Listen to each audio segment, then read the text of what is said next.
Esse filme teve já pré-estreia em São Paulo? Mas Bárbaro. eu mostro pra ela, tá?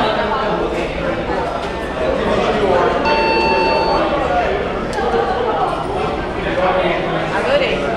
Um desenho para Maria Fernanda, que infelizmente ela não pôde ver, a gente deixa o nossa homenagem para ela, chega na mão dela. Eu nem vou mais pedir, daqui a 2 minutos. Esse aqui é um trabalho que foi feito no tamanho 35 por 50, no material lápis Pierre Noir, no papel canson. E esse era um presente que a gente está mandando para você, Maria Fernanda. Ok.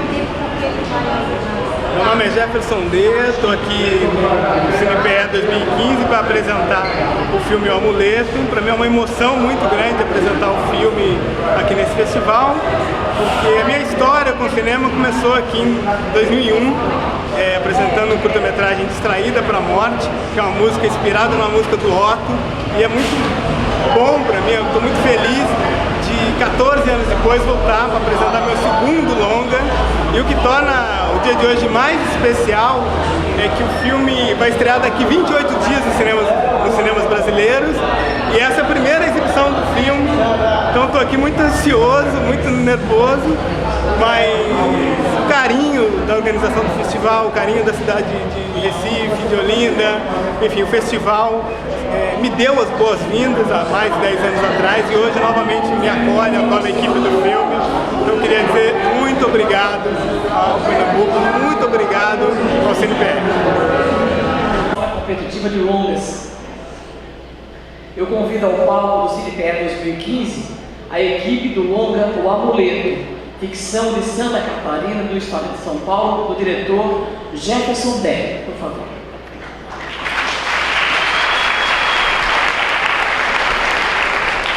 A sinopse diz: Diana e seus amigos vão a uma festa na floresta, mas não sabem que o lugar guarda segredos.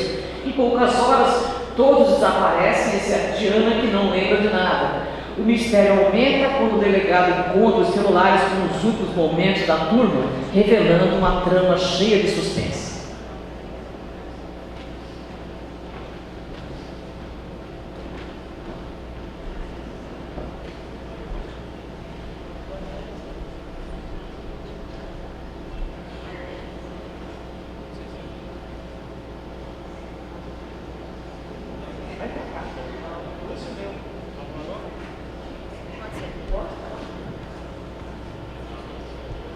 Boa noite a todos.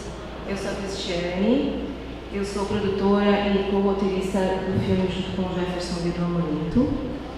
E, em primeiro lugar, eu quero só lembrar um pedacinho dos nossos dias de filmagem. O nosso diretor Jefferson terminava sempre o dia fazendo uma roda com a equipe e pedindo para que cada um falasse uma palavra daquele dia. É tipo uma confraternização diária para que a força se mantesse todos os momentos.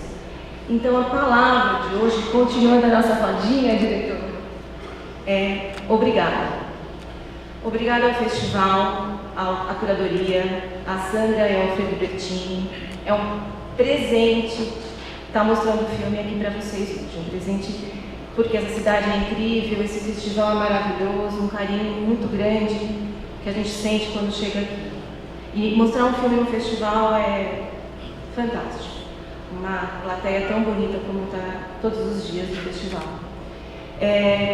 Não posso esquecer, como produção, de agradecer aos nossos apoiadores que acreditaram desde o início do projeto nessa ideia maluca do Jefferson D de fazer um filme de suspense.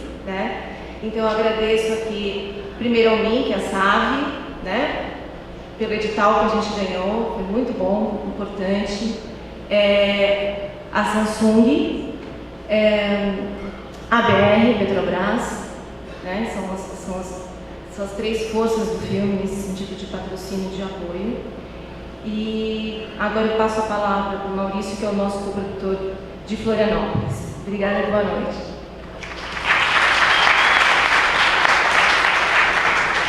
Boa noite, pessoal.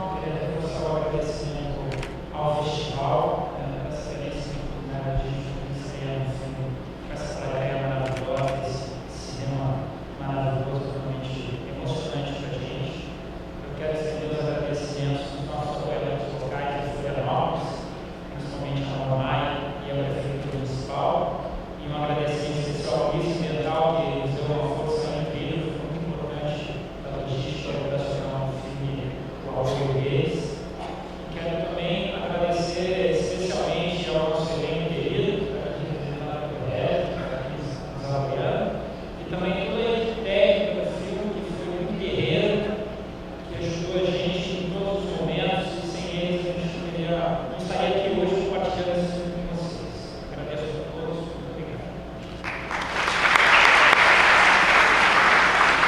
Boa noite, meu nome é Regis Brandão, sou autor do filme.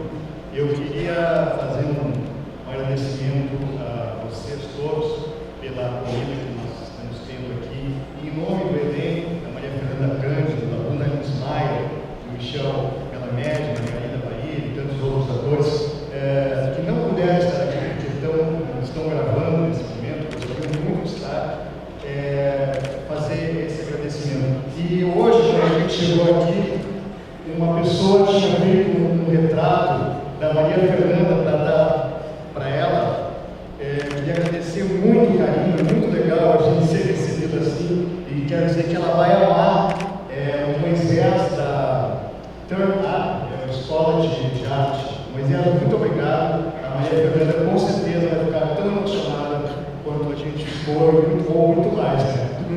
Muito obrigado, bom filme.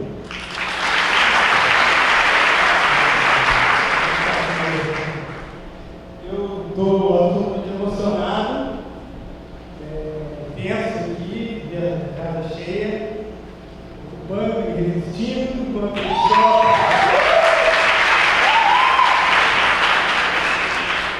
Quando nos shoppings está lá os Vingadores ocupando todas as salas, muitos, complexos cinematográficos, e nós queremos solidarizar com todo o movimento público e espírita.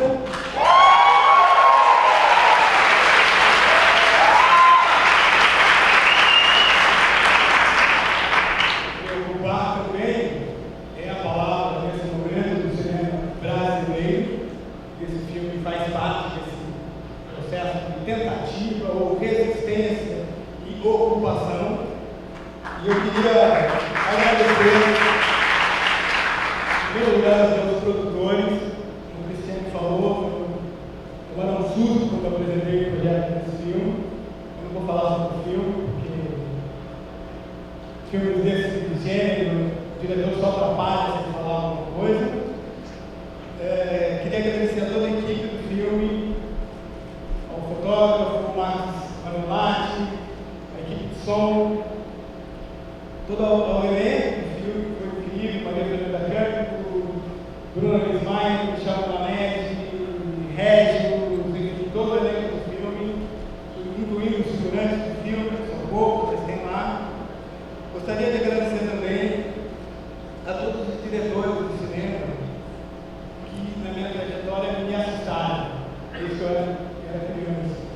Aos diretores ingleses, aos diretores americanos, aos diretores italianos e alguns diretores brasileiros também, que quando eu entrei na sala de cinema, me assustaram. Sete Vampiras, com a minha mente era sua alma, e tantos outros. E, como nesses filmes de terror, a morte é algo muito importante, provavelmente o brother que estava aqui no ano passado, mudou de lado, foi ocupar outro lugar. Eu queria também dedicar essa sessão para ele, que provavelmente ele estaria dizendo hoje: Jefinho, que porra de filme é esse que você fez? Que é o Dr. Carlos Sampaio.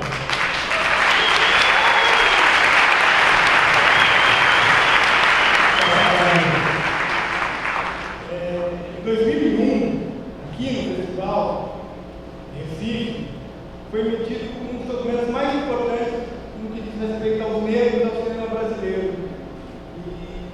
chamado Manifesto do Recife. E naquele mesmo ano, eu estava apresentando um curta chamado Distraída para a Morte, inspirado numa música de um cara chamado Otto. Então, a minha emoção é essa, de voltar 14 anos depois, num festival como o meu, as boas-vindas, o primeiro abraço para o curta, que você seja bem-vindo ao cinema e voltar apresentando como negro. Queria levar vocês nesse momento para a floresta do Rio Vermelho e aterrorizar um pouquinho vocês, para isso agradecer a presença de cada um aqui. E queria fazer um coral aqui, me solidarizar também com quem está lá fazendo a manifestação, né? Ocupar, resistir. Ocupar, resistir. Ocupar. Alguém pode gravar isso para depois compartilhar? Resistir. Dá pra fazer a luz aí? Resistir. Ocupar, resistir. Ocupar, resistir. Viva o cinema brasileiro!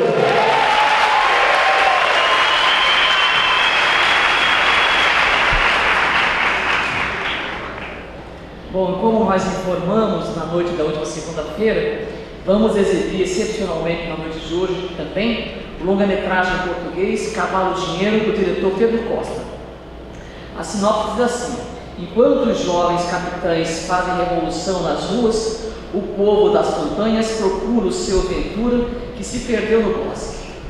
Lembrando que todos os realizadores dos filmes exibidos na noite de hoje, com exceção da equipe do filme Cavalo Dinheiro, que não conseguiu chegar a tempo para o CNPR, os outros participam das entrevistas coletivas amanhã, lá no Hotel Colinas, em Olinda, às 10 horas da manhã. A entrada é liberada, é uma coletiva para a imprensa, mas também para quem mais quiser participar, fazer perguntas para os cineastas, para os diretores e para o pessoal do elenco também. Então vamos à exibição dos longas-metragens dessa noite, e aguardamos todos vocês amanhã aqui na noite de premiação do CNPE 2015. Boa noite, boa sessão de cinema para vocês.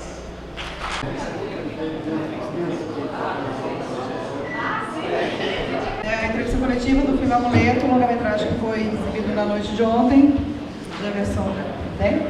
B. Tem um E, né, apontando assim na programação.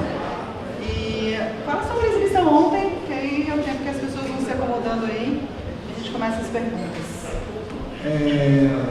Bom, estava ansioso pela exibição, porque foi a primeira exibição pública do filme, né? Ao mesmo tempo não era um filme para o festival, né? Feito para o festival de cinema, quando a gente terminou o filme, apareceu que já estava encaminhado para lançar, em todo o processo de lançamento. A gente sabia que era filme de gênero, e filme de gênero geralmente tem uma questão mais delicada, né, com os festivais. Então estava ansioso, né, para saber como é que ia ser essa reação da plateia. Ao mesmo tempo tem a relação de como que vai ser a exibição do filme, da cor, do som do filme. E aos poucos foi passando a ansiedade ali. Foi rolando, as músicas todas, tem muita música, né? E trilha sonora incidental ali, as músicas mesmo, atuação dos atores, toda a marcação de cor do filme. A minha ansiedade era mais essa questão técnica, também técnica, né? Como que o filme, e por ser a primeira mesmo, né? Um filme que meio caso raro, né? Infelizmente. Vai para o festival já tem uma data de estreia. Para mim isso é muito novo. Apresentar a equipe. Oi, meu nome é Cristiane. Eu sou co-roteirista do filme e produtora também. E, enfim, desde o início do processo, acho que é bom só contar uma coisa que eu acho importante. Quando o Jeff trouxe o argumento do filme, ele já tinha esse argumento há um certo tempo, né? Acho que desde 2007, né? Mais ou menos isso. E estava ali, guardado, a ideia toda, a estrutura toda já estava ali, presente nesse argumento. Então, foi aí que a gente começou a pensar como a gente conseguiria realizar essa ideia, porque eu acho que o que é mais difícil é quando você tira uma ideia da gaveta e faz com que ela aconteça de verdade. O cinema é muito difícil, exige dinheiro, tempo, enfim. E quando eu mostrei para o Jefferson uma locação que eu acreditava que caberia totalmente dentro do filme, que é o Rio Vermelho, Florianópolis, eu acho que aí o projeto realmente ganhou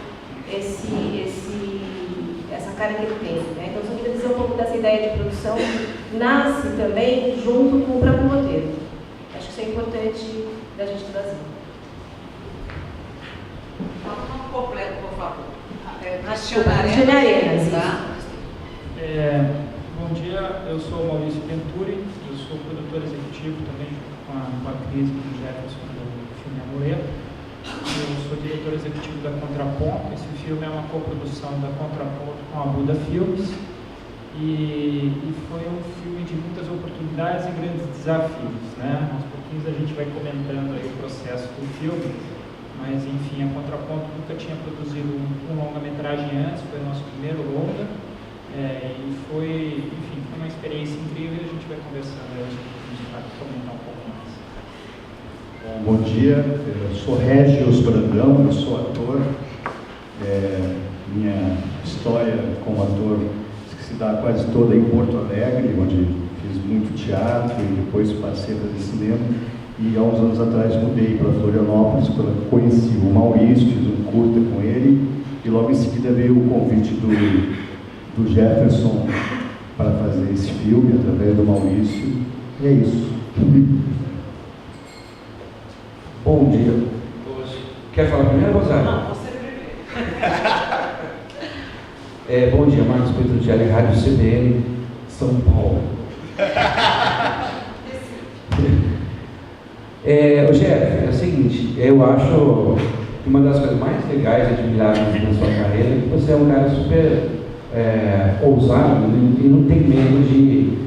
Você não segue uma trilha só, você vai entrando sempre em buraco. Você chega numa encruzilhada, você pega a direita para a esquerda e vai ser muda. Desde aquela coisa meio utópica, ingênua, até nonsense do Dogma Feijoada, até chegar no próprio, que eu acho que é a sua imperfeição, né? Você foi seguindo sempre vários caminhos. E agora vem um filme absolutamente de gênero, e que você, já conversando comigo, admitiu, né? Ele falou, eu fiz com todos os clichês possíveis, né? De enquadramento, de sequência, de trilha, porque era isso que eu queria brincar e tal. Mas, assim, brincar, só que não, né? Você é um cara sério e fez um filme para ser sério. Bom, dito isso, eu gosto do filme como gênero, assumidamente, mas como um super aficionado pelos gêneros, e hoje, atualmente, séries de TV nesses gêneros também, de suspense e terror, eu ainda vejo ali um pouquinho a falta de toda a ousadia que você tem na sua carreira. Falta um filme de ser mais punk no tempo, no corte, que você sabe o que eu estou dizendo das séries. Qual é a dificuldade de chegar nesse ponto certo que a gente vê dos filmes de terror americanos, nas séries e tal? O que você acha que faltou ali para chegar nesse ponto?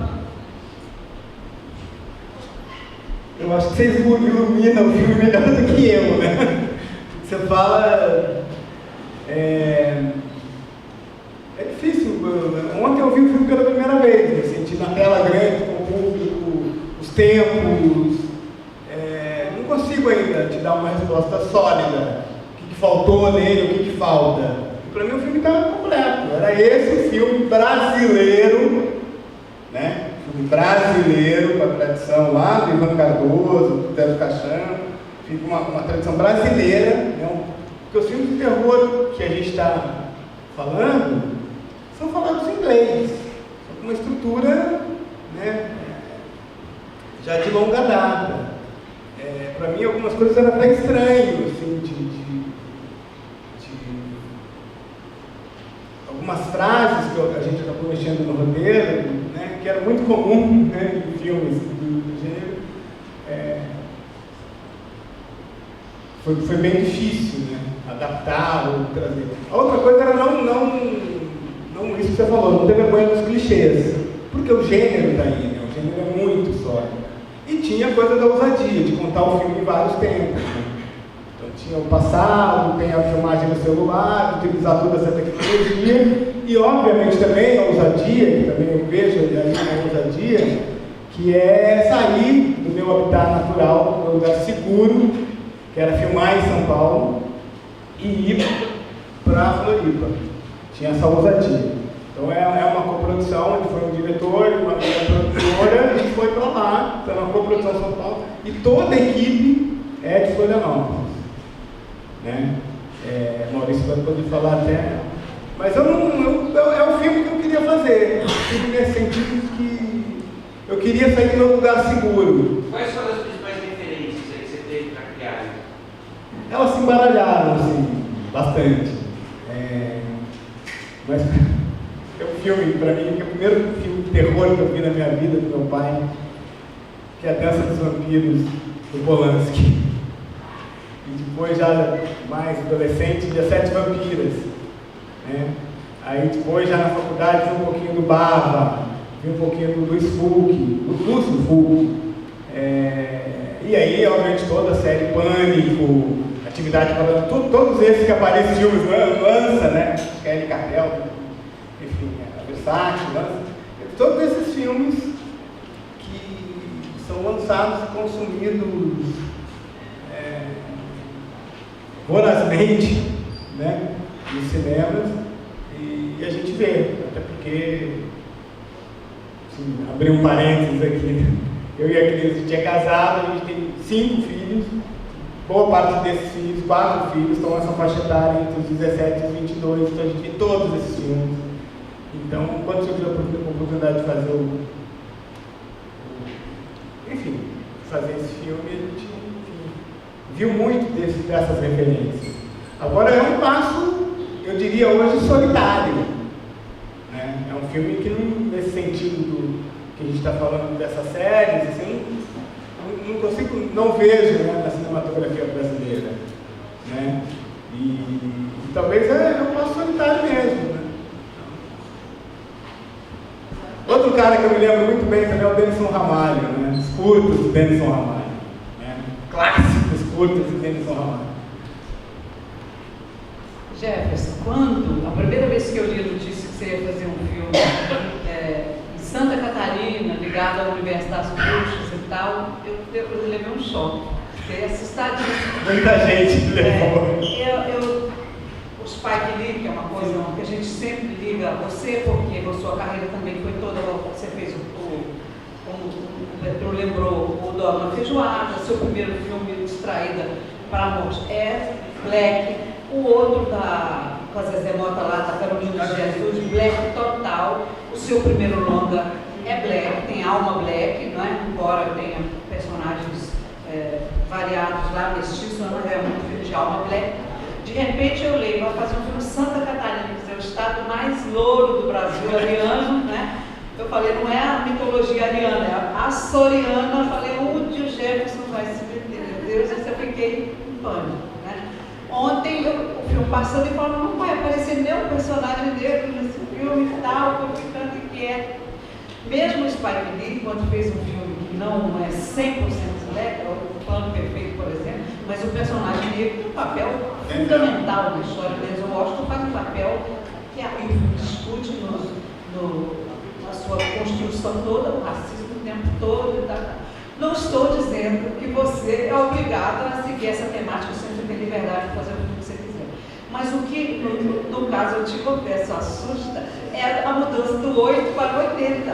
Foi uma mudança muito violenta, brutal até, de abandono, pelo menos nesse projeto, de um universo ao qual a gente te ligou sempre. Né? Eu fiquei muito surpresa com essa radicalidade dessa mudança. Com relação a registrado isso, eu queria saber como é que você montou o elenco do filme, né? Se aqueles atores jovens são de Santa Catarina ou não, como é que foi a engenharia do elenco. E também que o Maurício falasse da engenharia financeira, então, como é que vocês montaram esse projeto? Esse tema é tão caro que eu passaria umas 2 horas aqui falando. Mas aquela ingenuidade, aquele frescor que o Thierry falou, em 99, 2000, 2001, que levou o Dogma Feijoada, em seguida levou o Manifesto do Recife aqui, e que estava presente nos primeiros filmes, a gente reivindicava e reclamava e gritava por uma série de questões que, passados 14 anos, a gente tem que levar em conta, e é importante que eu diga aqui agora, virou política de Estado. O MINC, o Ministério da Cultura, tem um edital só para diretores e diretoras negras. Em 99, 2000, não existia cotas. O Brasil, de lá para cá, deu um salto tão grande, mas tão grande, que, obviamente, eu estava vivendo nesse período todo também. Estava acompanhando algumas mudanças do país.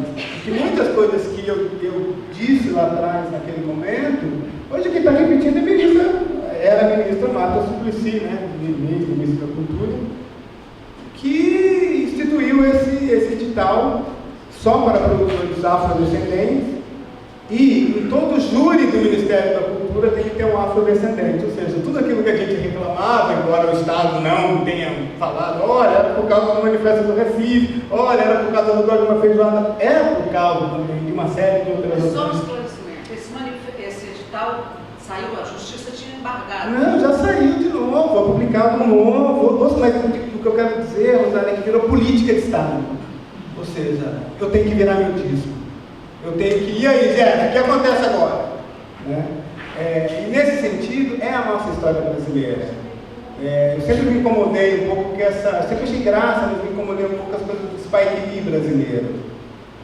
Porque lá, o Ku Klux Klan, e aqui o racismo não existe. Ele é admitido, mas ninguém é racista.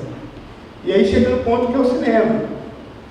Cinema negro, negros fazendo cinema, né, nesse sentido, não interessa para os distribuidores, não interessa para os produtores.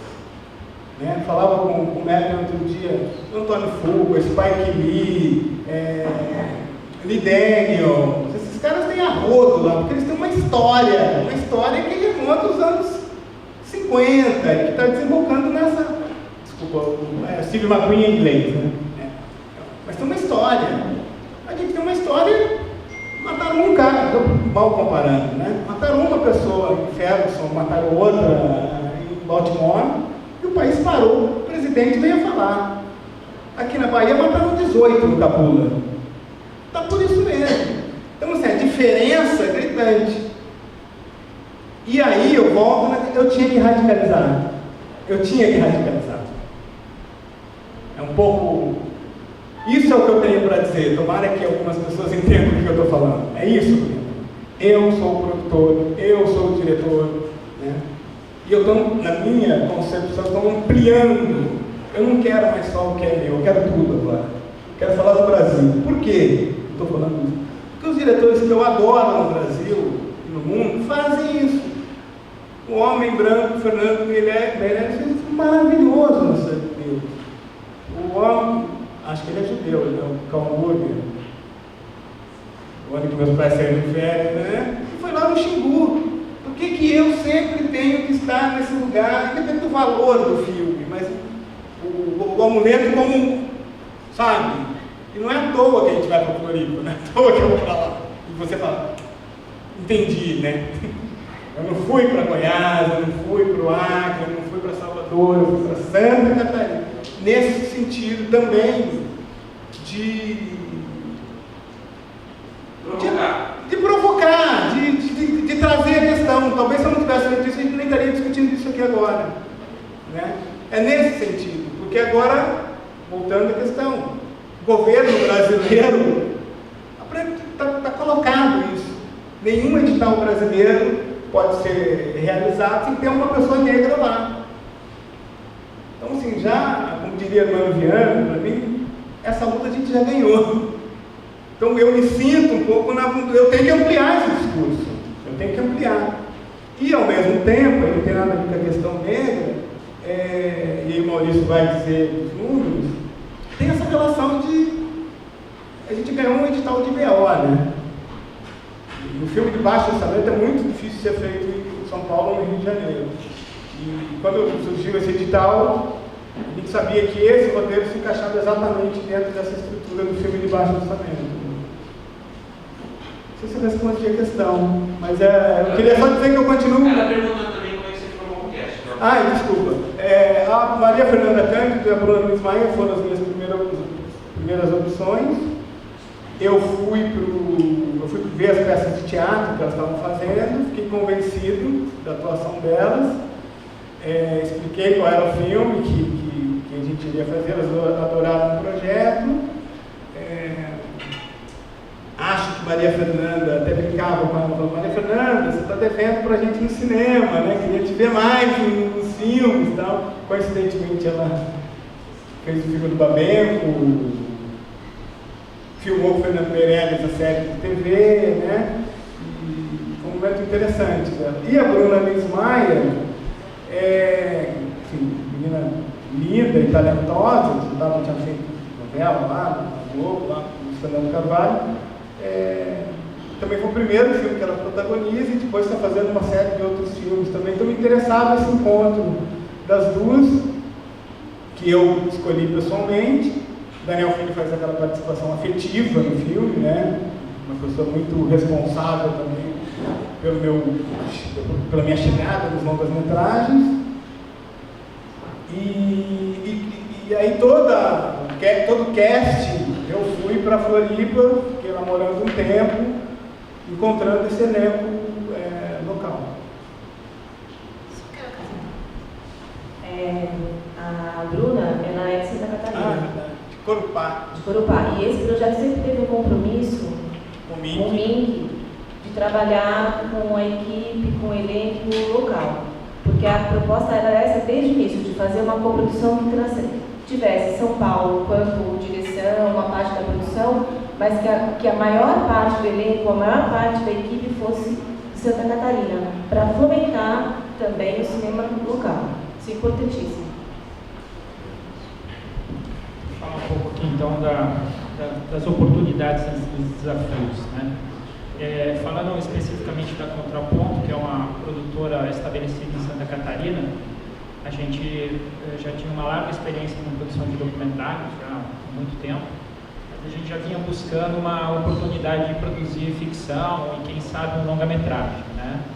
Quando esse encontro com o Jefferson, com a Cris e com o roteiro que eles estavam desenvolvendo, a gente percebeu aí uma grande oportunidade. Uma oportunidade porque o roteiro era ótimo, a gente já tinha essa leitura do roteiro, que ele era muito bom, ele se encaixava perfeitamente no contexto de Florianópolis, nas locações que a gente tinha para mostrar para o Jefferson e para a Cris. A Cris já conhecia algumas locações, até porque a gente tem convívio de amizade já há um bom tempo, então ela já conhecia Florianópolis, conhecia já um pouco dessa questão da Ilha da Magia, das bruxas, dessa tradição açoriana que acontece lá. Então a gente foi somando essas oportunidades e a partir da oportunidade do edital que apareceu, de BO, a gente fincou bandeira, falou assim: vamos atrás dessa produção através do edital.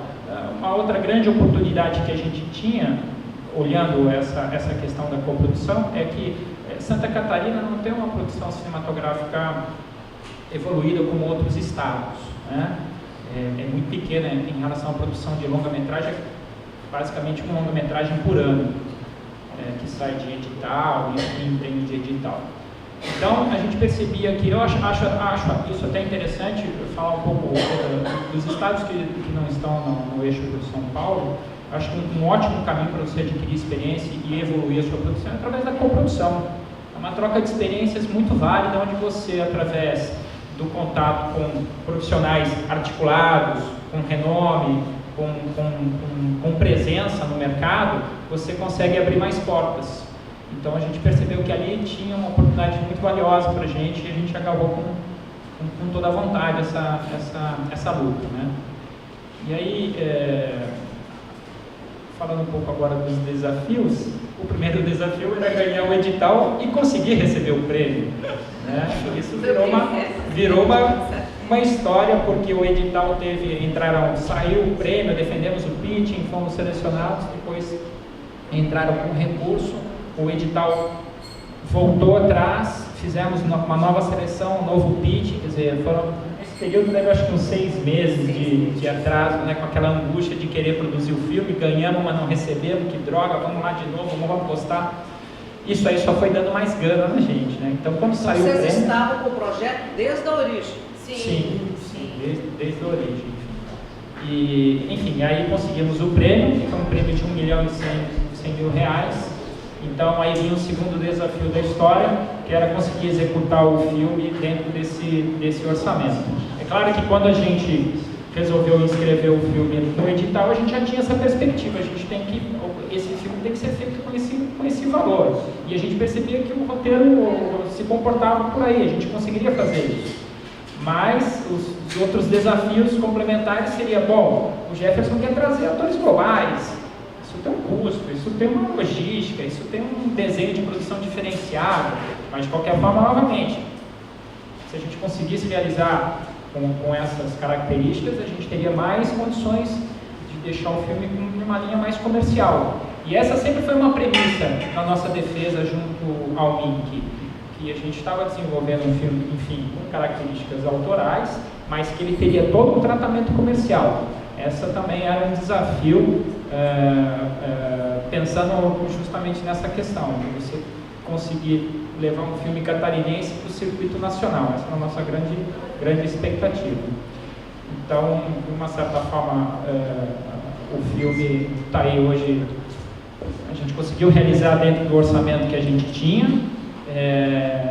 conseguimos parceiros comerciais importantes do filme, com a Petrobras, a Samsung, a Mormai, tivemos um apoio importantíssimo da Prefeitura de Florianópolis, da Polícia Ambiental, até porque a gente estava filmando dentro da floresta. Nós tivemos um desafio logístico operacional muito grande, porque depois de todo o processo de preparação, de pré-produção, quando a gente começou a tentar afinar a fase de filmagem, a gente tinha um problema grave de agenda dos atores e de equipe. Então a gente teve que filmar em fevereiro de 2014 com um recorde de temperaturas elevadas, assim, que não acontecia há 40 anos. Enfiamos 40 pessoas dentro das florestas, ali dentro da floresta do Rio Vermelho, né? Então foi extenuante, foram 20 dias, foi muito rápida a filmagem, deu tudo certo, graças a Deus, mas a gente estava trabalhando assim com fatores bem críticos, né, do que poderia dar errado, principalmente por essa questão do calor, do estresse de equipe, enfim, a gente estava sempre gravando no meio da floresta, mesmo no meio de galho, de bicho, de cobra, enfim, tinha uma preocupação constante, né? Isso era o dia a dia nosso, era sempre de vencer, falar assim, olha, se a gente conseguir mais hoje, né, amanhã estamos aí de novo. Então, foi um processo bem desafiante mesmo, né, para a gente que mora num estado que é fora do eixo, não tem tanta produção de longa-metragem. A equipe toda era de Florianópolis, né? A gente tem profissionais super capacitados lá, que trabalham às vezes fora de Florianópolis, mas estão sempre querendo voltar para lá por uma questão de qualidade de vida, de desafios pessoais. Então, esse também foi gratificante. A gente conseguiu formar uma belíssima equipe, eles foram muito guerreiros, muito participativos, agarraram o projeto com todas as forças também. O Jefferson é uma pessoa muito cativante no processo de filmagem, no processo de pré-produção, na forma de envolver a equipe no conceito do filme. Isso foi um processo que eu fui assistindo sempre em volta deles ali, né, cuidando da produção executiva, do desenho de produção, enfim, mas sempre percebendo, né, com aquela delicadeza de que, tá tudo bem, o diretor que não é daqui, que não conhece a galera, está se dando bem com o pessoal, estamos entregando uma equipe legal para ele, está tudo afinado, e isso foi se comprovando ao longo da filmagem, ao longo de todo o processo de filmagem, mas realmente a sutileza de trabalho do Jefferson foi impressionante. Ele tinha uma rotina de trabalho muito bacana, envolvente com a equipe. No final do dia sempre fazia uma roda para ouvir a equipe, para colocar, sempre todo dia tinha, hoje eu filmei o plano mais bonito da minha vida, vocês estão de parabéns, isso aqui foi um delírio. Então a gente percebeu que era sincero isso, todo dia era uma vitória plano a plano, cena a cena, e isso não tem como a equipe não se solidarizar e continuar e querer fazer. Então foi uma forma da gente vencer todas as agruras que o tempo estava impondo para a gente. Ali a gente tinha um ritmo de filmagem muito apertado. Uma coisa que para mim é estranha em São Paulo, acho que para muita gente aqui, Santa Catarina, se eu não estiver errado, é o 6º PIB do Brasil. Isso? Não, acho que é o 4º. 4º PIB do Brasil. E muitas vezes não tem um longa por ano. Um longa. Então, até eu brinquei uma vez com o Manuel Rangel, presidente Dancini, a gente tem falado tanto de coprodução no Brasil, Argentina, Brasil, Espanha, na verdade não precisa de coproduções, Rio de Janeiro, Acre, né? Pernambuco, Roraima, e nesse caso até a gente tem essa experiência, ter um filme São Paulo, Santa Catarina, em primeiro lugar, para que eles tenham essa experiência, né, toda, e a gente entenda bastante esse país, né, do ponto de vista cinematográfico, e traga, no caso de Santa Catarina, os profissionais que trabalham muito com publicidade lá, mas não tem, muitas vezes, essa experiência muito longa, né, das 3 semanas. Mas essa coisa me chamava a atenção, por que lá em Santa Catarina não tinha tantos filmes? Mesmo tendo um edital estadual, né, que beneficia, que premia um longa por ano, e só tem um longa por ano porque tem um edital. Mas tem uma experiência bem grande de curtas, porque esse edital premia em torno de 10 curtas todo ano. Então esses profissionais de cinema de Florianópolis, especialmente, trabalham no mercado do cinema fazendo curtas, que dá para eles hoje bastante experiência a ponto de poder trabalhar fora de lá, no eixo Rio-São Paulo, onde já trabalham, né? 2014 foi um ano, inclusive, atípico para Santa Catarina, porque a gente conseguiu produzir o Amuleto e foram filmados mais 3 outros longas em 2014, o que para a gente foi um recorde para o estado, assim, e a gente entende que isso, se Deus quiser, isso são sinais de que está mudando o processo, que a gente está conseguindo aumentar o volume de produção cinematográfica, né? Falando principalmente do longa-metragem. Foi Luiz Carlos Neto, no estado de São Paulo. Jefferson Rosário falou de Spike Lee, que tu dissesse como te incomodou em determinado momento ser chamado de Spike Lee brasileiro. E, cara, para o meu gosto pessoal, eu preferia que fosse o autor do futebol brasileiro. Para o meu também, eu não falei. É o meu cinema black, com certeza. Com certeza. Mas tirando esse tipo de coisa, é curioso, e eu vou devagar um pouco até chegar numa pergunta, porque acontece o seguinte, essa ausência de tradição de um cinema de gênero no Brasil, de um cinema de terror, por exemplo, de suspense, tu citasse lá como uma das suas referências a 7 vampiras. Sim, terrível. Na medida em que vocês foram filmar em Santa Catarina, essa terra de gente loira, né, de gente europeia, eu acho que o tema, para entrar no fantasma, tinham que ser as bruxas de Salem, né, digamos assim, né? Tinha que vir pelo tema das bruxas. E é muito forte para o espectador de shopping que tu quer conquistar, ocupar e resistir, se tu diz assim, o filme conta a história de uma garotada que se perde na floresta e que deixa gravações no celular. Então as pessoas não vão dizer, antes de dizer, é um filme, é a Bruxa de Blair brasileira, né? Vai ser a primeira imagem na cabeça do público, né? E a questão, para mim, Jefferson, é assim, tem gente que jura que o Iluminado só deu certo porque o público não entendia de terror, né? Ele não sabia nada de terror, de códigos de terror. Aliás, eu vi Stephen King até hoje dizendo que tudo é uma merda, mas que só deu certo porque ele não sabia o que era terror, não entendia, né? E a questão é essa, como que a gente constrói um terror, um suspense, e brasileiro ainda por cima, né? Ou seja, eu acho que o filme de vocês, assim, por exemplo, tem muita coisa que para a gente parece facilidade, né? A câmera solta no meio da floresta, a gente não consegue ver direito nada e entra a música. A música é um grande personagem do teu filme, né?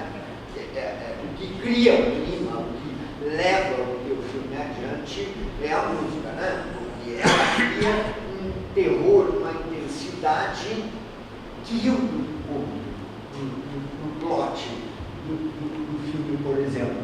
E ontem, o que me preocupou, por exemplo, assim, vendo o filme, é que muita gente saiu durante a sessão. Eu estava num lugar assim privilegiado que podia ler. E o público que saiu era o público do shopping, não era o público do festival, não é o público da periferia do Recife que estava indo ao centro para ver o filme. Era o público mais caracteristicamente as patricinas, os garotos, assim, os mais bem, sabe? Tu via que estavam fashion, etc. e tal, e esses foram saindo. E digamos assim,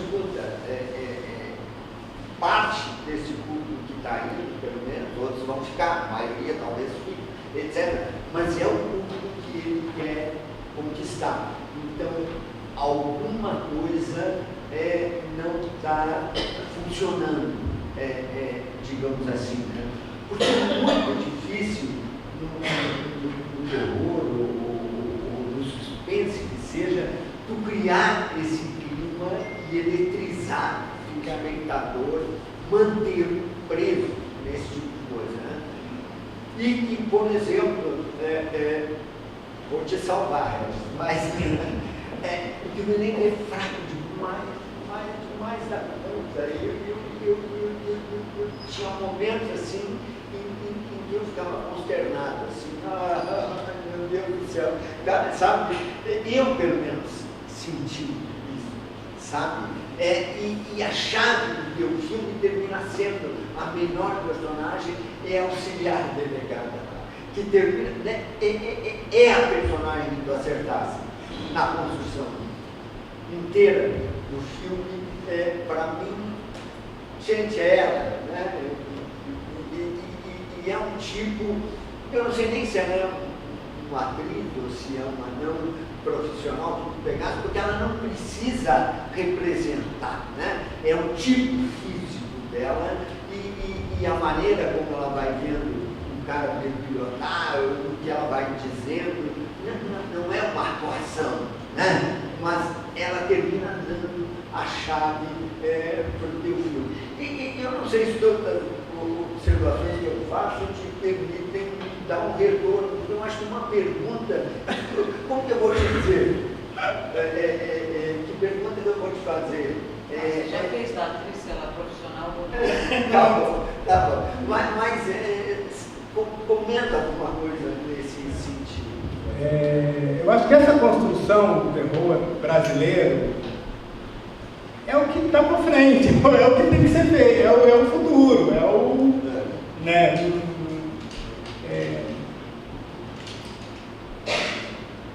A gente experimentou, eu experimentei algumas coisas no filme. Você tem toda a razão, a música no filme é um personagem, a música é Floresta, ela é muito forte. O nome do menino é Guga Bernardes, um menino incrível, que colocou toda aquela ambiência, que criou momentos no filme onde muitas vezes eu não tinha nem uma imagem, né? Uma imagem focada, vamos dizer assim, né? E a Margarida Baird é uma atriz já de longa data, acho que o Regis pode até dar um... Ela é incrível. Ela era Margot Baird, ela era do Oficina, trabalhou nos Pequenos Burgueses com o Zé Celso, fez Roda Viva na montagem do Zé Celso, e depois de uns anos da carreira dela no Rio, ela casou com o Zé Ronaldo Faleiro, que é professor na universidade, que é de Porto Alegre, né? Daquela turma do Teatro Equipe, Paulo José. Eles casaram, foram morar em Paris e na volta foram morar em Florianópolis. E ela ficou em Florianópolis. Ela é uma atriz bastante experiente. Ela vai ficar feliz da tua observação. E no roteiro, enfim, a gente já sabia que ela era a personagem central, né? Assim, ela carrega o amuleto, ela é o título do filme, nesse sentido, ela está presente ali, tá? Que bom que você viu isso no filme, que ela carregava, a gente colocou ela na última. Era a grande novidade no ano do filme, né?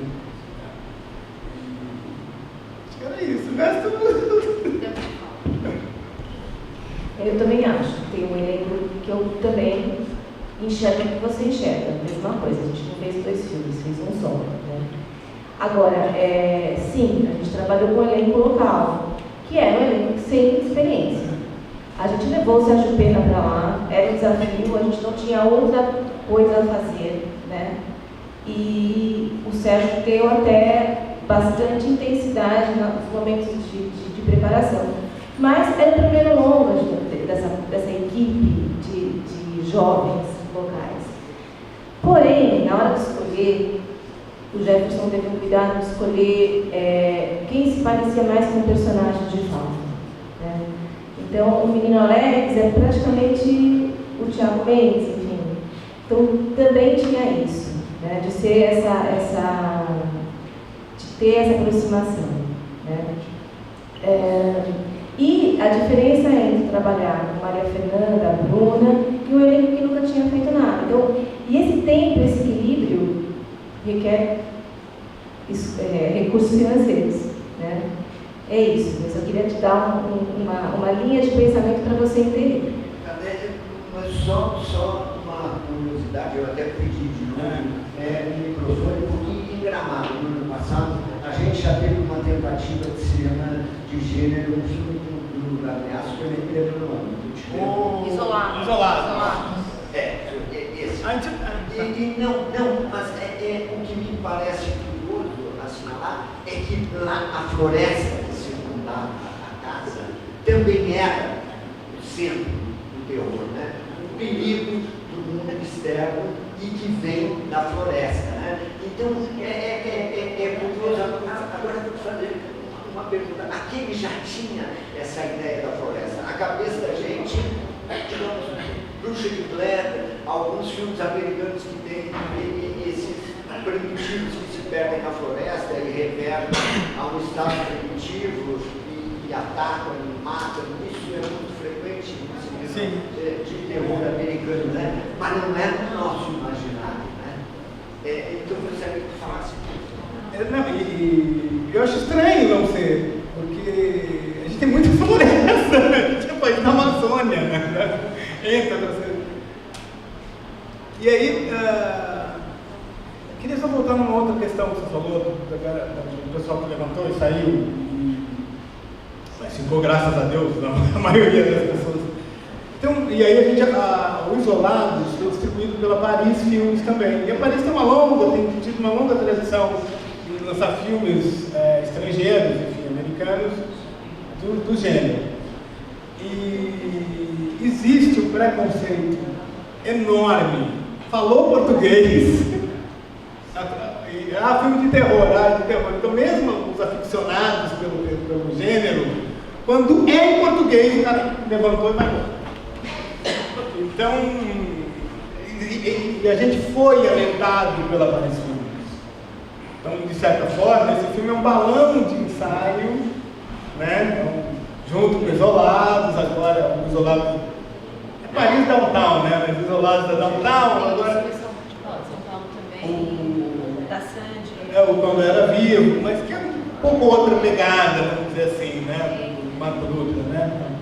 Mas tem essa relação, existe um preconceito, ou aficionado pela atividade paranormal, pela série Pânico, por esses filmes de sangueira, todos esses filmes de terror, né? Mais trash.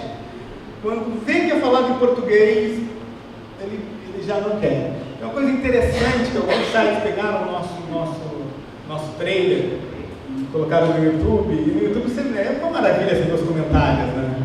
E aí, falar em português é uma bosta. Assim, e muito sincero, assim. Tá lá exposto os comentários. Isso que ela nem viu o filme, né? E mesmo quem gosta já tem esse e aí é uma construção mesmo que a gente tem que fazer. É o famoso boi de piranha, né? Mas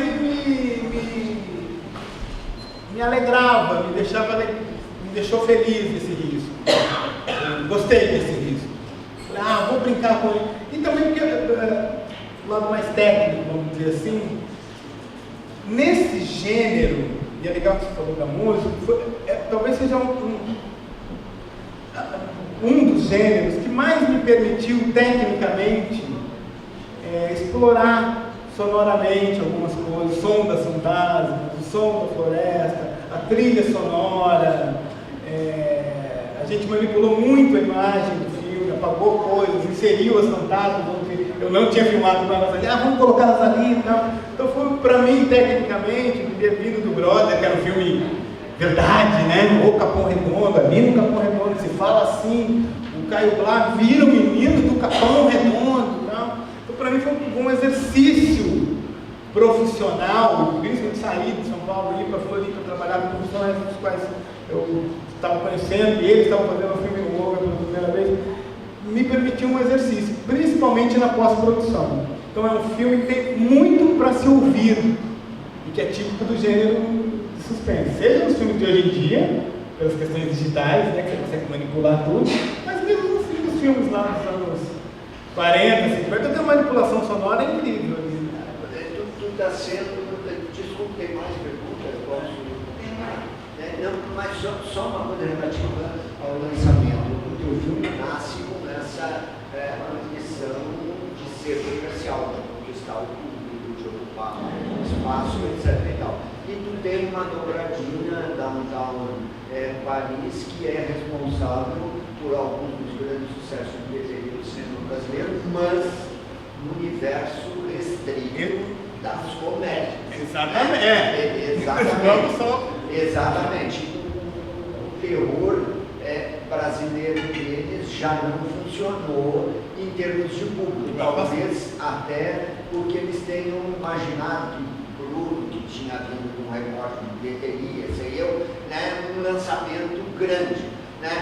Vai ser um lançamento pequeno na eventualidade de conquistar o público e ampliar, é melhor. O lançamento vai ser pequenininho, exatamente. Porque quando a gente levou o projeto para Paris, foi logo que a gente ganhou o edital, a gente levou para Paris o projeto, antes de filmar, tinha uma pretensão de 200 cópias, tinha uma loucura, né? Mas o Isolados estava no meio do nosso caminho e ele ele pautou, o cinema mudou, a cara do cinema do ano passado mudou, tivemos muitos problemas, né, nos lançamentos nacionais e todo mundo recuou, né, principalmente com filme de gênero.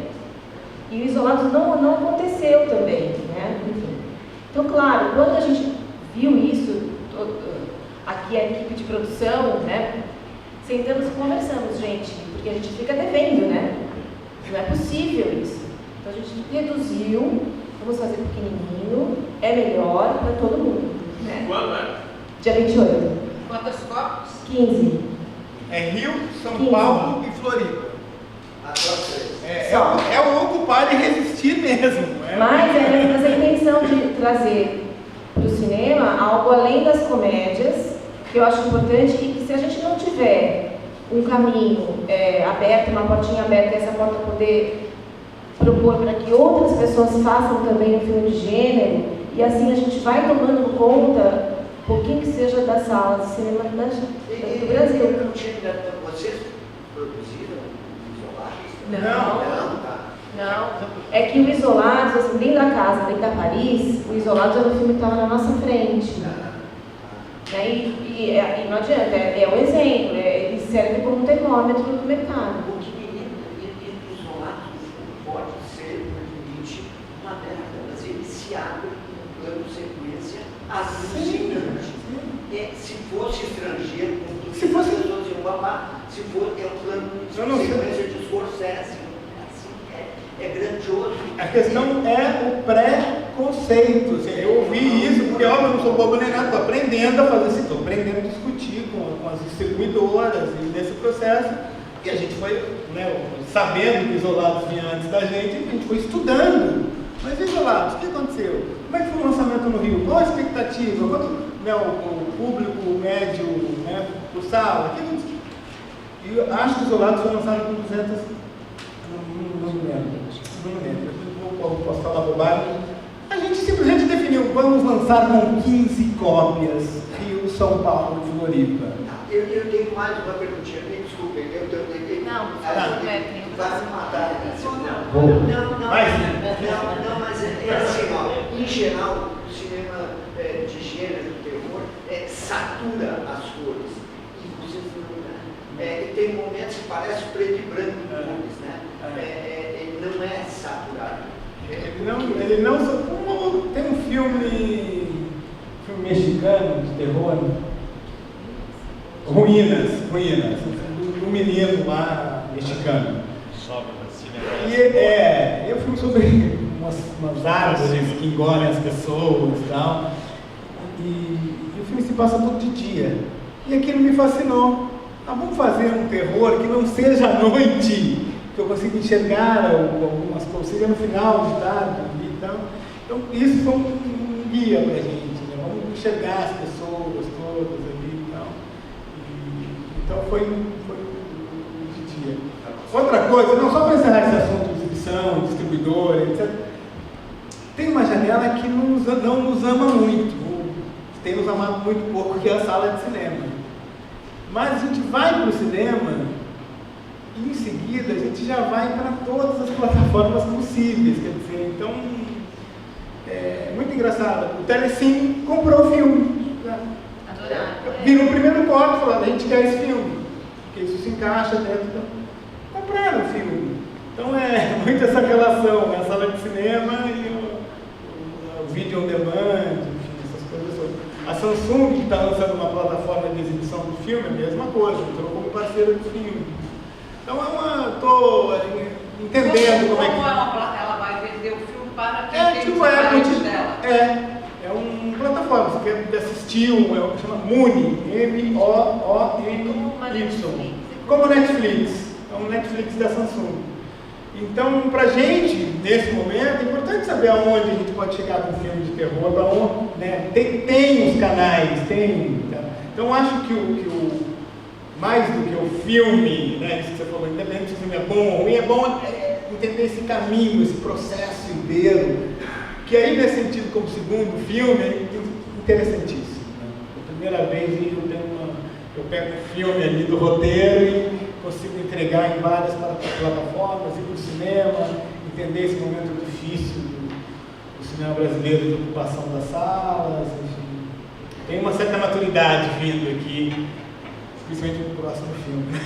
Eu queria só complementar que, enfim, entendendo as dificuldades e o mistério desse público que a gente está tentando atingir, para a nossa felicidade, dia 28 de maio, o filme vai estar no cinema, no circuito comercial, nessas 3 praças, e a gente vai poder testar a aceitação do filme em relação a esse público, porque ainda é um mistério o quanto que ele conversa ou não com esse público, seja por questão da idade da adolescente, enfim, ou pela questão do gênero mesmo, como é que ele vai conversar com quem gosta de filme de suspense. Então, só tem uma pergunta lá.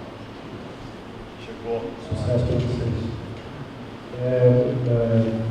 Marcelo, do curso da ESO, cinema, e quando você tem aí um cinema de gênero de terror, a gente nota aquele parentesco com a literatura alemã, né, romantismo e tal, toda aquela coisa gótica, enfim, bruxa, gato preto, vassoura, enfim, um clima bastante europeizado, né, onde está enraizado tudo que vem de filme de horror, principalmente sobre bruxa. Você acha que no Brasil é justamente difícil embarcar nessa coisa do gênero, do horror, porque a gente ainda não explorou a identidade própria nossa, longe do gótico? Você entende o que eu quero dizer? Você acha que precisa tanto do gótico para poder fazer o clima, ou é possível achar um filme brazuca e ainda assim um terror de bruxa nosso? Assim? O que você acha sobre isso? Bom, eu como negro e com essa tradição, a gente tem muita história para contar sobre o sobrenatural, sobre energias, e acho que essa história do amuleto e desse universo açoriano, celta, de certa forma, né? Ele está lá, né? Mas a gente tem muitas histórias. Eu nasci numa cidade chamada Taubaté. Minha infância foi do lado do sítio do Pica-Pau Amarelo. Então eu nasci Mula Sem Cabeça, a Cuca, né? Então a gente tem essa riqueza, né? Estou falando da minha história pessoal, mas isso está espalhado pelo Brasil inteiro, explorar essas nossas florestas, né, os rios, enfim, a gente tem... E essas histórias todas de Florianópolis é essa tentativa. Vamos fazer um terror brasileiro, vamos. Florianópolis vai chamar de Ilha da Magia. Ilha das Bruxas. Isso é real, é lá, tal, né? É uma economia que movimenta, que explora isso. Então é essa tentativa a gente tem histórias para contar. Agora, como fazer isso? Não sei, acho que o cinema brasileiro tem essa tradição também já de superação do preconceito, né? Tinha o problema do som, a cinema brasileiro é só mulher pelada, tal, né? Então acho que a gente aos poucos também pode caminhar, né? Temos isolados, tem um amuleto, tem várias outras pessoas envolvidas. Acho que a Globo mesmo vai fazer uma série de terror agora. Estreia hoje, né? De zumbi e tal. Porque enquanto a gente não está fazendo isso, é muito filme americano toda semana vindo e ocupando. Exato. Tem uma coisa aí. Não, e tem uma aprendizagem. Coragem de fazer. Não, e tem isso que o Merlin fala, que é o aprendizado. Né? Assim, tem um aprendizado. Agora, tem um aprendizado, assim, até num certo sentido. Se você não gosta de atividade paranormal, se você não gosta da série Pânico, se você não gosta de A Entidade, é difícil gostar do amuleto. Porque tá, é um pouco nessa linha que a gente está tentando caminhar, ainda mais por ser brasileiro, de gênero brasileiro. Só para lembrar que a escolha, principalmente da Cris, que é roteirista, por fazer o filme em Florianópolis, também passa pelo fato de que é a ilha do desterro, né? E aquelas bruxas que a gente vê no início do filme, que são claras, ruivas, na verdade eram bruxas que naquele tempo, 1700, vinham da Irlanda. É o seguinte, quando a gente começou o processo de pesquisa, a gente descobriu alguns estudos da Universidade Federal de Santa Catarina, onde se relata a entrada de navios em 1747, como está na data do filme, de um grupo de mulheres que era uma irmandade açoriana, que na verdade já era uma irmandade que vinha dos celta, que morava nos Açores já escondida ali por conta de toda aquela questão da Inquisição, e elas vieram para o Brasil e foi bem no momento que os Açores, que o rei de Portugal tinha convidado os açorianos para sair da ilha porque estava tendo problemas de pobreza mesmo. E essas mulheres vieram fugindo também da Inquisição, porque a Inquisição já estava invadindo os Açores. E elas desembarcaram no Brasil, na ilha, e ficaram naquela região da Lagoa, que foi exatamente aonde a gente filmou. Então, dentro da comunidade de Florianópolis, tem um monte de histórias de bruxas. É incrível. E a gente só pegou um pedacinho do fio. E tem um fio para puxar, que eu vou dizer, viu? Daí séries e séries sem parar. Porque tem muita coisa interessante, bonita, folclórica também, porque o povo vai aumentando as conversas, aquilo vai virando... E é encantador, né? É encantador. Tem mais duas perguntas aí. Aqui. Eu também, em algum momento, a pergunta vai sair, mas primeiro vou fazer alguns comentários. Faz um tempo que eu tenho observado essa questão de tentar provocar uma invenção, uma produção de cinema de gênero, não só no Brasil, mas na América Latina. Vai ser o terceiro ano que vai ter uma sessão específica para terror fantástico no Ventana Sur, que é o maior mercado de cinema da América Latina, em Buenos Aires, em dezembro. E tem uma sessão só para isso, que é o Bloody Window, que está também no Festival de Cannes, um evento para se pensar mercado, para se pensar produção de cinema de gênero. Então, eu pelo menos tenho sentido, enquanto produtora, um olhar do mundo para a América Latina hoje, como que teve para o cinema asiático de horror no início dos anos 2000. Existe uma provocação no mercado inteiro, inclusive europeu, para que se produza cinema de gênero aqui. E isso deve-se, em parte, muito às fábulas que tem na América Latina como um todo. E por vários eventos eu tenho visto muita pessoal do Chile, da Argentina, Uruguai, né? O Uruguai tem aí um cinema de horror bastante expressivo, que conseguiu chegar ao Festival de Cannes, com a Casa Muda. Então, principalmente no Sul, e eu diria então Mercosul, né? E pegando aí Paraná, Santa Catarina e Rio Grande do Sul, né? Claro, a gente tem aí o Aragão, aqui do Nordeste tem feito horror também, mas o Sul, particularmente Santa Catarina, eu sei que é difícil chegar ao cinema catarinense para os outros locais, mas a gente tem aí um terror bastante expressivo, com nomes como Peter Bierstoff, cinema trash, né? Super popular em todos os continentes desse planeta.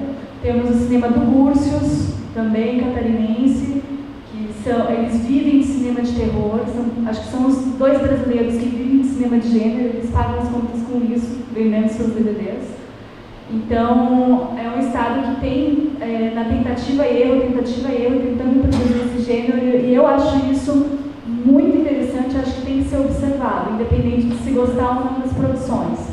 A gente teve, falando de bruxa, o Antropóloga, do Zeca Pires, a gente teve vocês, o meu longa, que vou produzir, que é do edital, que está preso na justiça, mas vai sair, é de bruxa também, e fala da cultura folclórica, não tão evidente, mas fala das bruxas. Então eu acho que convido a todos a observarem, sim, essa produção de gênero que está resistindo e ocupando o cinema que está vindo de lá. Além dos outros cinemas, mas esse particularmente, né?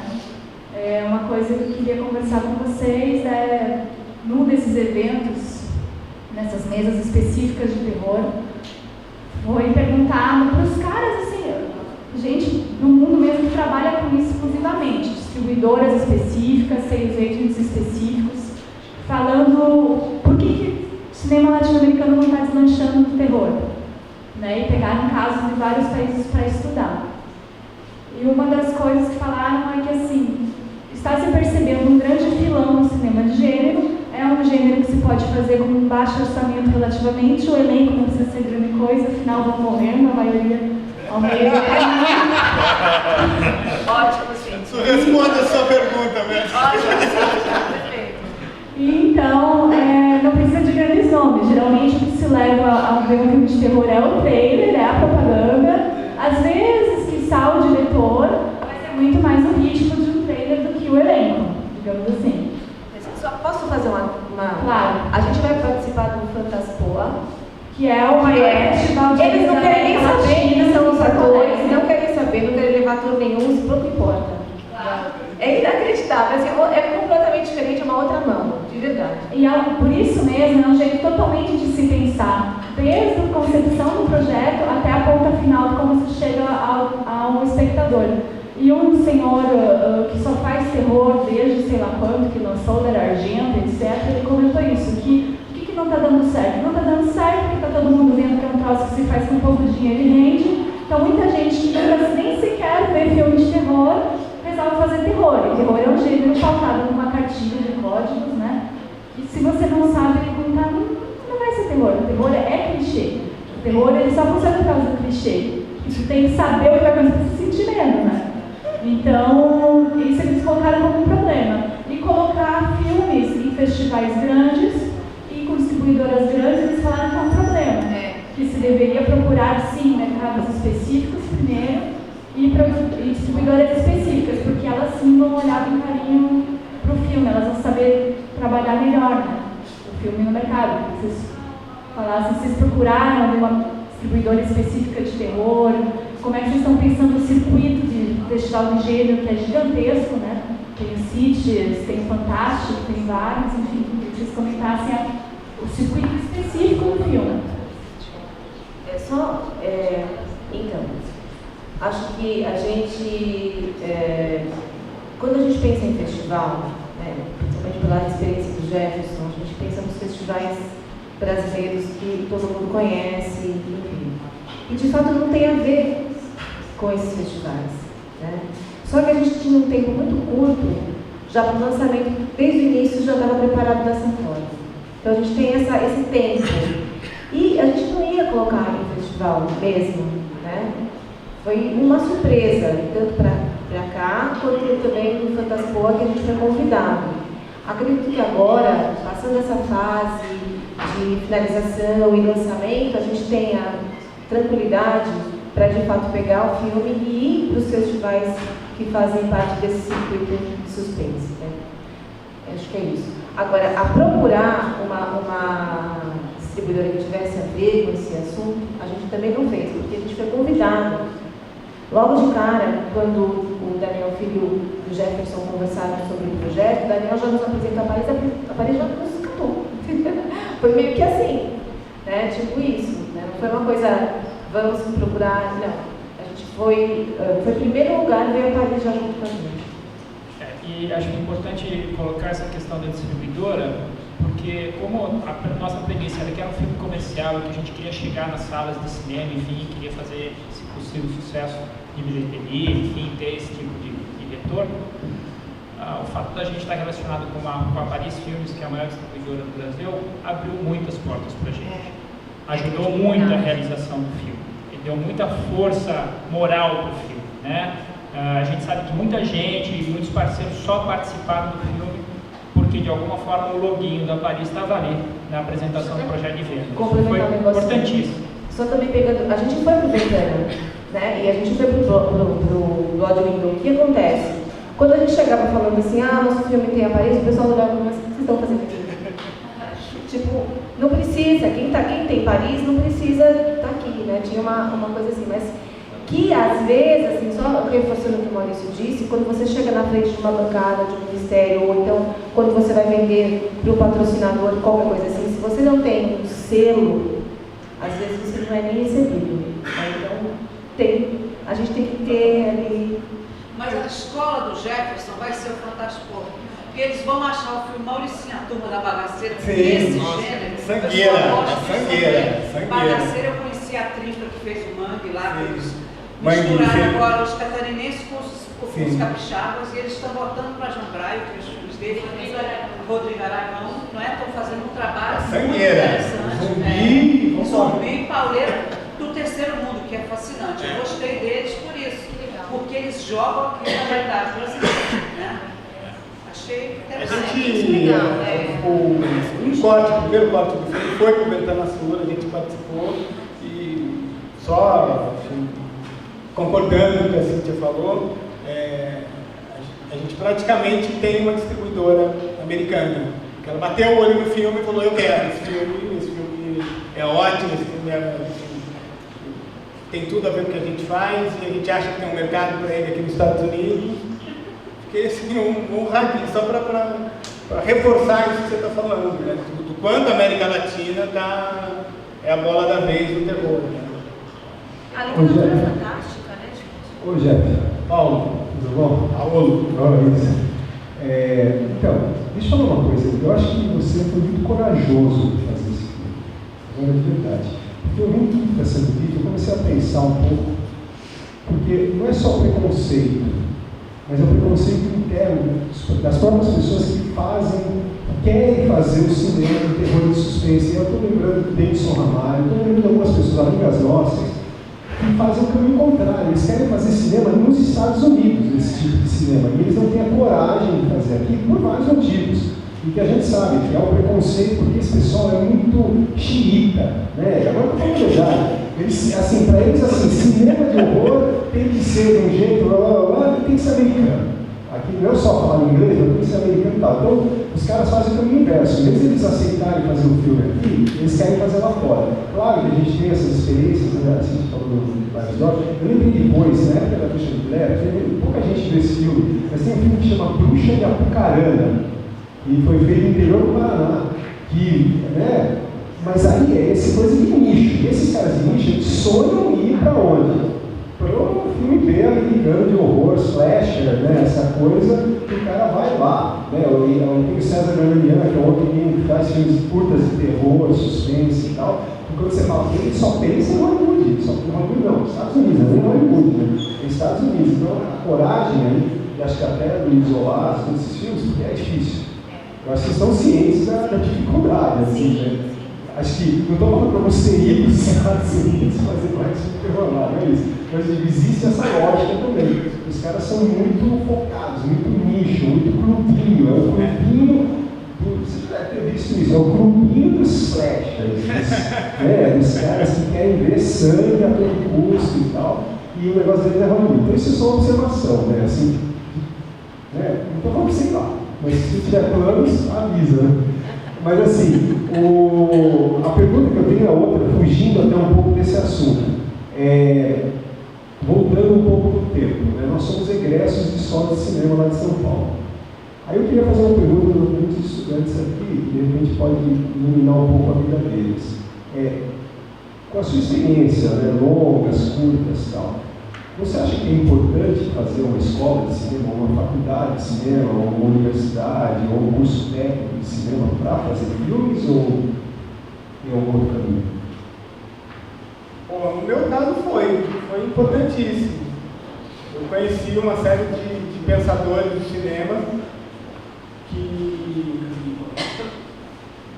me pautaram, né, como pensar o cinema brasileiro. E me pautaram no sentido de, inclusive, mergulhar nessa questão dos meus primeiros curtos no longa, na questão negra. Assim, mergulhar, né, Dogma Feijoada, tudo isso foi pautado por pessoas como Jean-Claude Bernadette.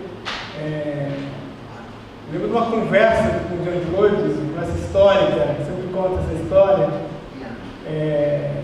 Ele percebeu que eu falava muito de Spike Lee naquele momento e tal.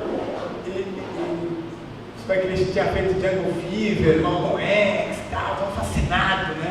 Então, e aí o Jean-Claude falou uma vez: você é muito mais bonito do que o Spike Lee, né?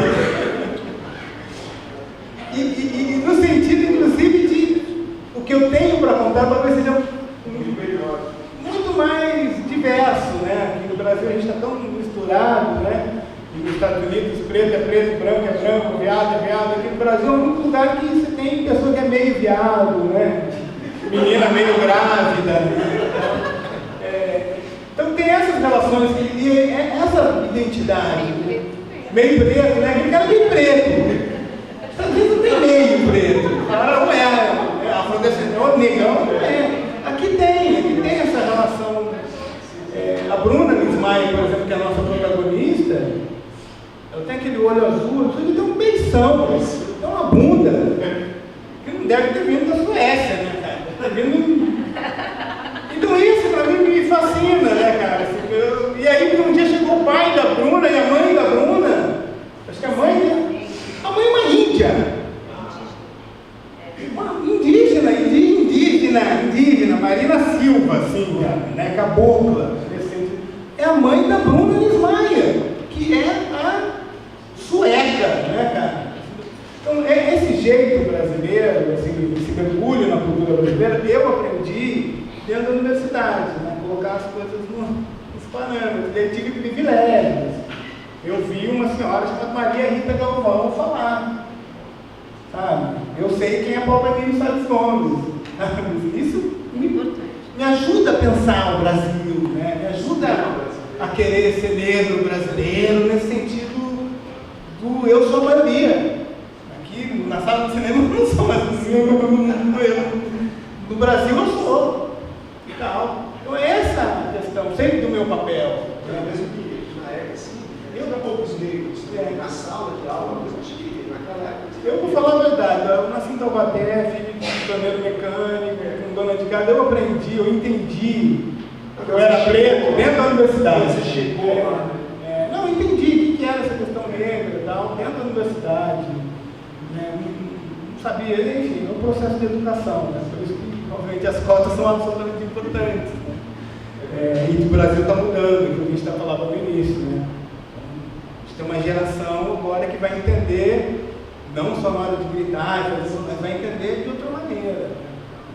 E toda uma geração de realizadores negros, eu, Joelzito, o Noel Carvalho, vieram da universidade. Né? Então, não tem dúvida nenhuma de que hoje isso fez a diferença. A gente tem uma geração de realizadores, vamos dizer, da periferia, né, do entorno, né, da minoria, né, do cinema, que só chegou ao cinema por conta da universidade. E até onde você não tem outro caminho para ser médico, para ser engenheiro, para ser presidente do Brasil, via universidade. Esse milagre chamado Lula, né, só foi a história dele, né, não tem, eu não confio em milagre. E aí acho importante, só para resumir, a universidade te ajuda muito a debater. a ter. E cria uma turma de convivência de... Exatamente. Isso é que é o melhor, né? Eu conheci Joiosito na ECA, eu conheci o Manuel Carvalho na ECA, o Dogma Federado surgiu dentro, sabe? Então são essas questões que eu acho extremamente importantes. Gente pensando no Brasil. Já me perguntam sempre também, com relação aos atores, se para ser um ator você precisa fazer um curso superior. Eu digo, antigamente as pessoas não faziam porque não existiam. A Fernanda Montenegro não fez um curso superior porque não existiu. Porque não faz nenhum sentido o cara hoje ser ator e não fazer um curso superior. Até porque se ele não conseguir trabalho como ator, ele pode dar aula na universidade. Então, não tem sentido não fazer. Né? A não ser que ele queira ter duas profissões, ser ator e ser médico, ser ator e ser engenheiro. Então, gente, muito obrigada a todos. Aproveitar e agradecer os alunos da ESA.